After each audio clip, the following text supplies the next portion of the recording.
Hey everyone, today we are going to learn about something really cool, DC motors, and special rule called as Fleming's left hand rule. So first let's talk about DC motor. A DC motor is a simple machine that turns electricity into movement. Imagine a toy car moves when you put a battery in it. That's a DC motor at work. So inside this motor, there is a coil and a wire just like this. When the electricity flows through the wire, it creates a magnetic field. This is where the Fleming's left hand rule comes in. So you can see on the left side of the diagram, the Fleming's left hand rule.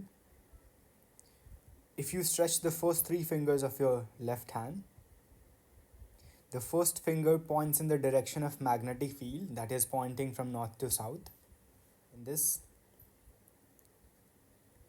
second finger is the direction of that current, which is where the electricity in the wire is moving. And finally, the thumb will point out the direction of the force.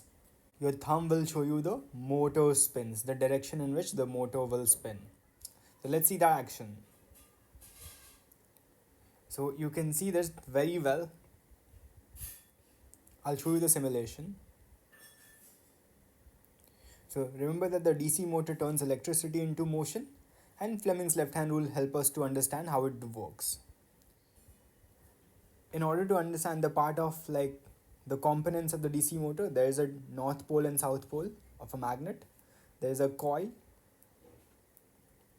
There is this coil. Then there is a split rings and carbon brushes.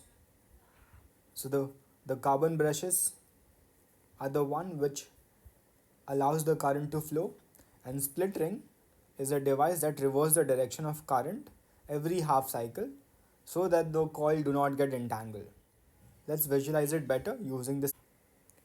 So you can see the current is passing through the battery, passing through the coil.